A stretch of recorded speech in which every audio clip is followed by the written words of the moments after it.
Hi everyone, welcome back to my channel. Guys, I couldn't even wait 24 hours literally before recording episode 8 and 9 of Love is Blind. What in the audacity of this men? Like, producers of Love is Blind, I understand you guys are trying to, create a reality TV show, so you need the drama and all of that. We need intentional people. Where are the Camerons? What is going on? Like, where are the real freaking men? Where are the Brennans? Why are we left with these useless men?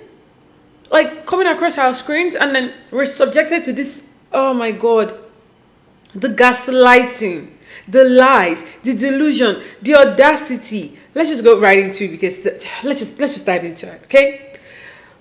As usual, we're going to go couple by couple. So I think I'm going to start from like mid to just total bullshit for episode 8. And we'll go like that for episode 9 as well. All right.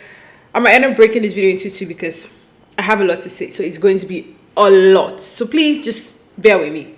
Let's start with episode 8. We're going to kick it off with AD and Clay. For this episode, we don't really get to see much of them. The only thing we see really is just when AD goes over to Clay's house to see the house. Because the way the show works is that while they're filming the show, production provides a place for them to stay, but after the show you have to move in together, right? So they go see each other's houses, kind of figure out where they would live, or if they would get like a brand new place. Clay's house is big enough for a family. He's on the mortgage, he's paying the mortgage, he owns the house, so it looks like okay, family ready. They talk about the fact that of course AD will move in. It's all looking nice, there is no issues there for now, and that's pretty much all we see of AD and Clay the entire episode. So I'll just skip right away from them and go straight to Amy and Journey. Amy and Journey, they also go to Amy's house. Looks nice. Amy shows him a picture of her granddad. They kind of talk about it a bit, and then they start talking about the whole house of it all. And Journey is like, look, where I stay now, I'm looking to buy a house. That's like my plan. I want to buy a house. And Amy is like, well, my dad has been on me to get one. Though I'm financially ready. You're financially ready. We can get a house. So all right, house is the first thing we're gonna get. And then Johnny brings up the whole baby thing again, and he's like, look, I don't want to have a kid. And last episode I was kind of going in on him with the whole like birth control thing. But now I think I understand him a little bit, in the sense that he grew up poor and he's trying to secure a future for his kid. But guys like this, or in general, people like this, because there are some women that are like this as well. What is the end goal? How much is enough? Because they keep thinking that you're like one paycheck away from poverty. And I'm kid you not, check their account balance, they have a lot of money. So how much do you think you would need to feel secure? I think that's a question that Amy needs to ask Journey. She's not asking those questions. She's still like taken aback with the whole like birth control thing. So we find out that they're not intimate at all, clearly because it's an issue. He doesn't even want it to be like a case of like a mistake. So he's like, we have to figure this out. And then she brings up a vasectomy. I'm like, babe, that's too far. Like, calm down. But then she explains that he doesn't even believe in protection. So if you're not even believing in the male protection, dude, you guys have a long way to go. Because if she's saying that she doesn't want to be on birth control because it is her hormones and her life at the end of the day, I don't know what's going to happen. But according to them, look, we have 2 weeks to plan this thing, because we're getting married 2 to 3 weeks. So we want to obviously be intimate before we get married. So I'm just going to skip right up to like the craziness that is Kenneth and Brittany. Oh my God. I am so upset with myself that I kind of rated Kenneth so high in my books, while I was in the profile and the cast. And even last episode, I could already tell he's just annoying. But the gaslighting this episode, I cannot believe he's a freaking principal. Like, my God, I wonder how those kids feel when they come to him with their emotions. My goodness, does he even make them feel so bad that they feel like, oh my God, I'm like a horrible person? He is such a gaslighter, it's ridiculous. I feel so bad for Brittany. Like, I wish I could like give this girl a hug.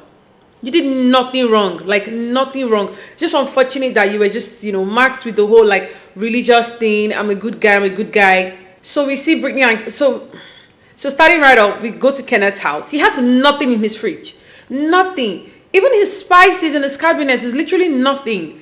So like, how do you eat? Like, you can't even make a meal for yourself. He wants a wife that will be all domesticated, and oh my God, Brittany, look, I know it feels like you lost something, but you gained a lot, because this guy would have put you through hell. Then we see him ask Brittany, like, so he's like on his phone and he's like, so tell me, how excited are you about like life?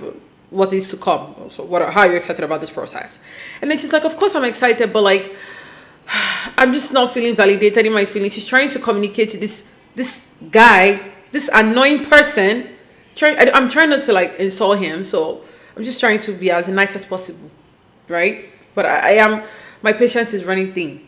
Anyways, and then she's trying to explain to this person, like, dude, I need like the emotional part of you, like what we connected on in the pods was all good and well, but now that we're out, I've not been able to connect the dots. You've changed. It's not connecting. What does this guy do?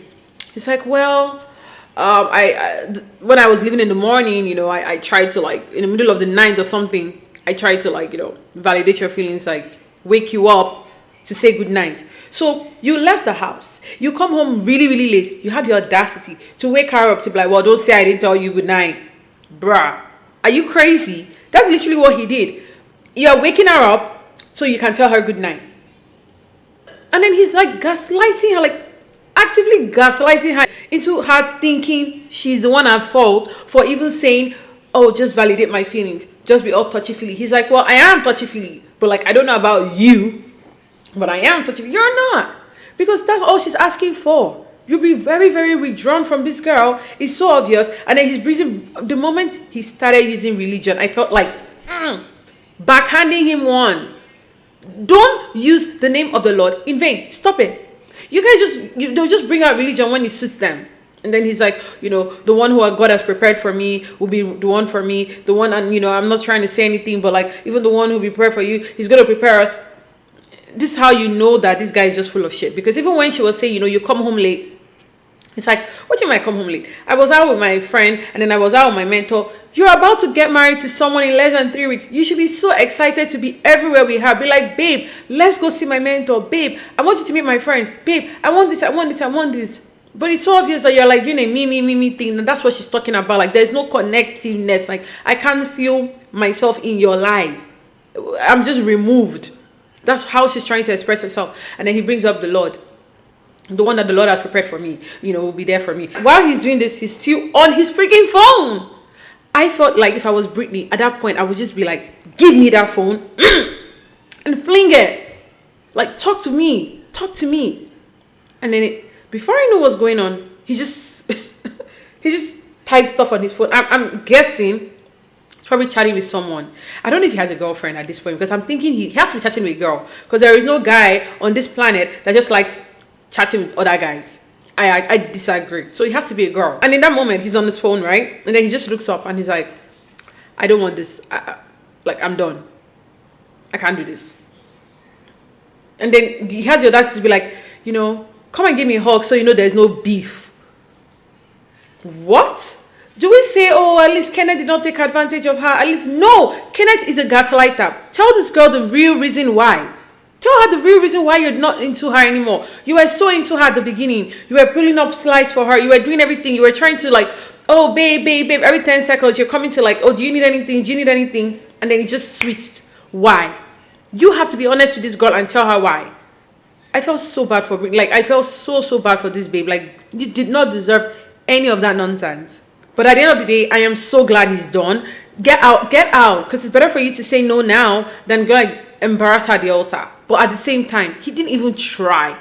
He did not try.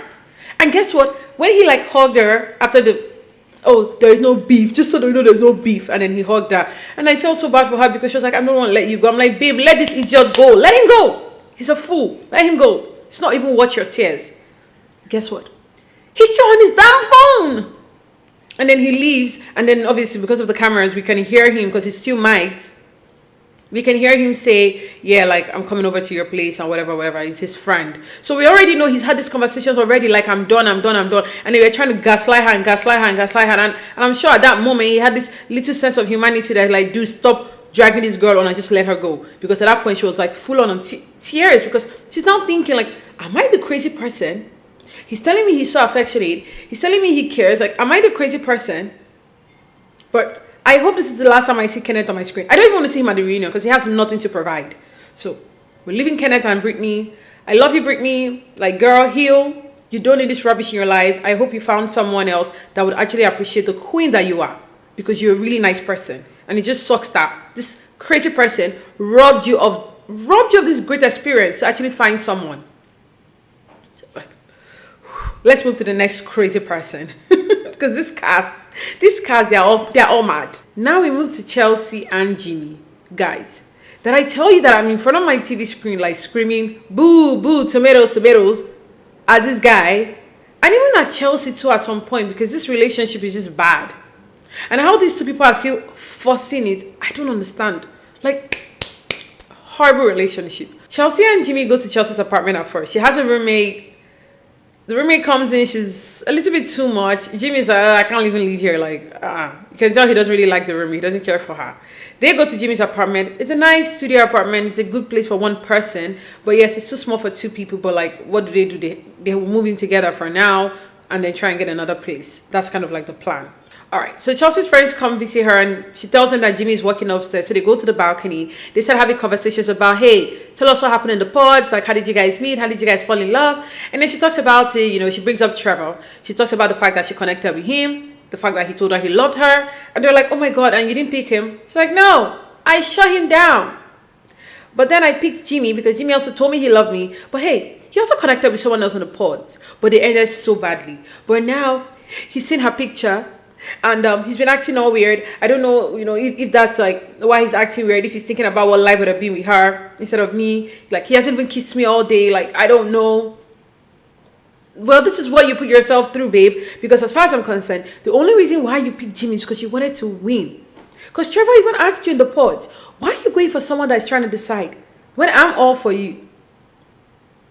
I really want to know why she picked Jimmy over Trevor. Because there's no clear reason. There was no chemistry.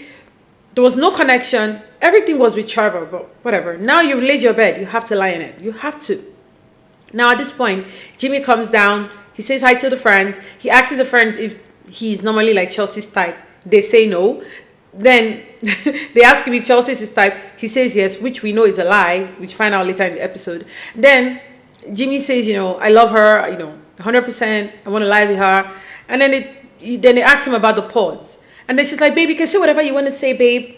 Chelsea, stop asking for your insecurities to be blown out of proportions. Like, at this point, you are the one calling for it. Jimmy is trying to, you can even tell sometimes he knows that he's dealing with someone that is too much. Like, when I mean too much, it's like too emotional. He knows that. So he tries to spare her feelings. But she always like, no, babe, you can say whatever you want and then you get hurt later. Anyways, he's like, well, I connected with someone else in the pods. And then he's like, well, I don't want to really talk about someone else right now. And she's like, no, babe, you can say whatever. And then he says, well, I really, really liked her, but, it didn't work out. It ended badly. And then I went to meet Chelsea. And then, she saw how sad I was. And she just lifted me up. And then Chelsea's like, and that's why he told me that he loved me. If you don't see the writing on the wall, I cannot tell you anything. He's like, she lied to me though. She told me she looks like Megan Fox. And the friends are like, yeah, she does get that. Stop setting high expectations of yourself, because then you leave these guys to like have this crazy, unrealistic expectations, and then it just falls flat. And again, you just negated the entire concept of the show. Love is Blind.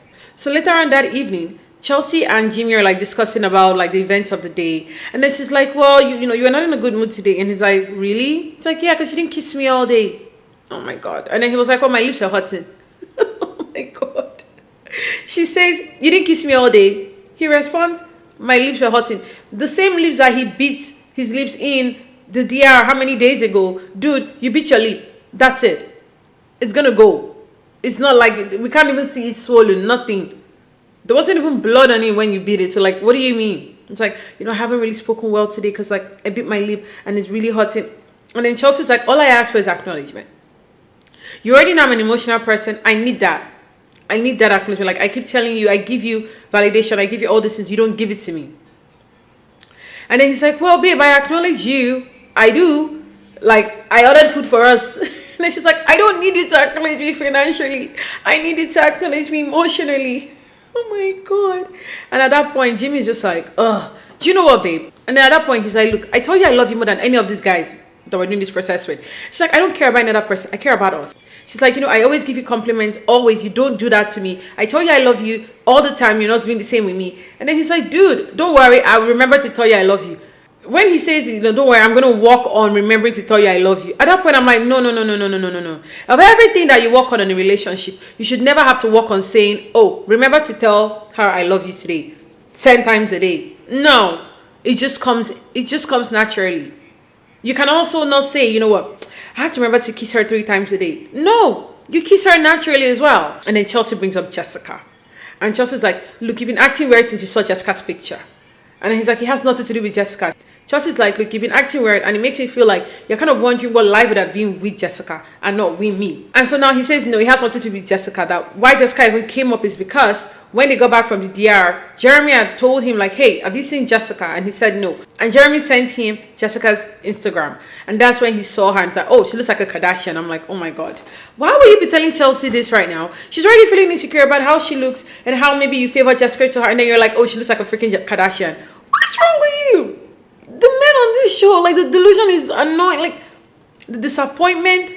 Dare I say I am disappointed? I am disappointed because I really thought these guys had sense. I really did. And then Chelsea brings up the fact that, hey, like, you don't even tell me I love you in a nurturing way. Like, you just say, like, love you. You don't say it like, oh, I love you.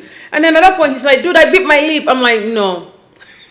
No, sir. That is not going to work. No. And then he was like, look, at this point, like, look, I tell you that I love you. But you know what? You're being too clingy.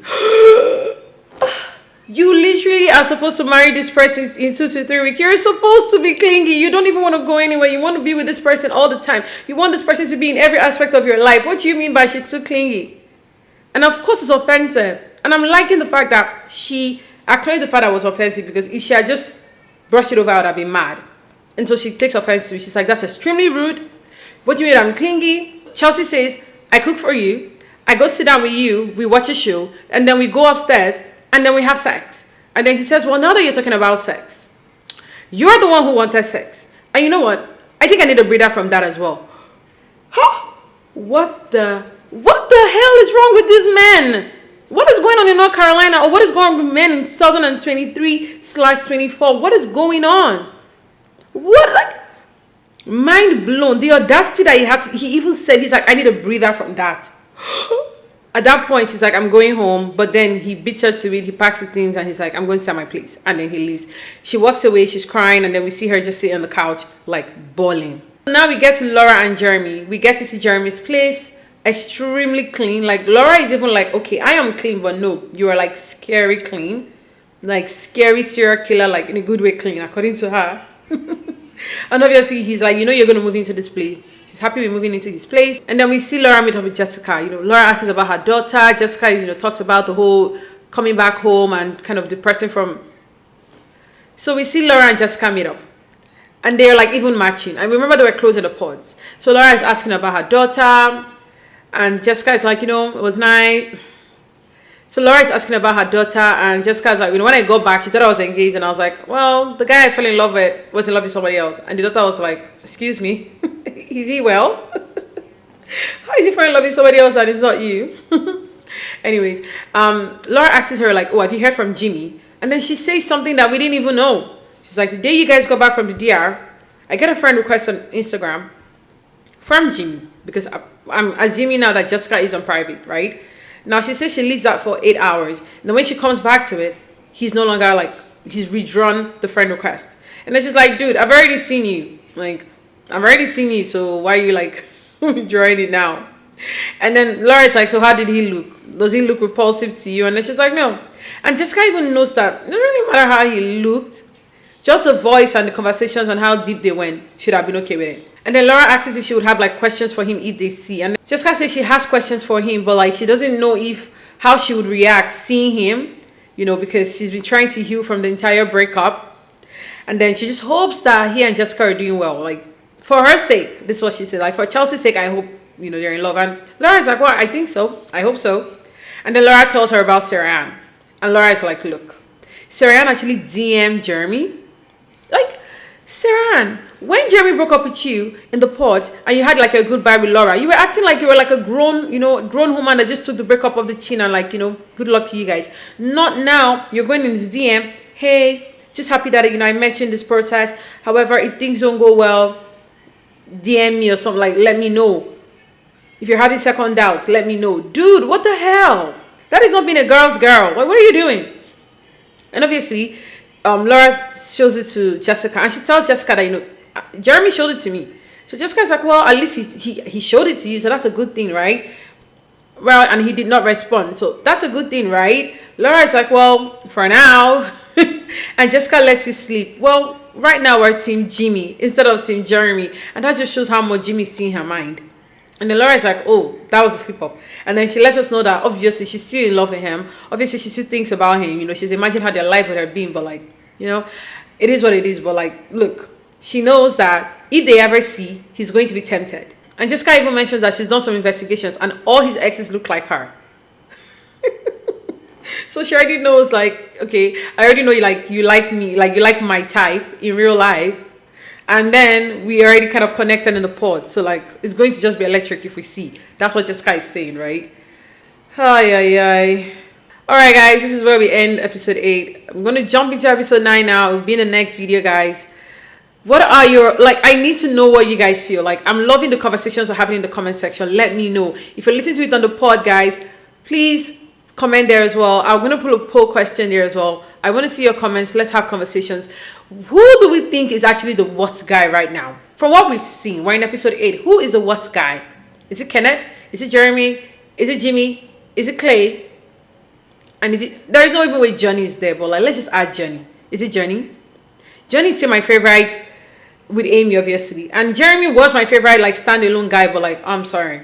No, he's not. But anyways, let me know what you think in the comment section, guys. We're going to go into episode 9. Love you. Thank you.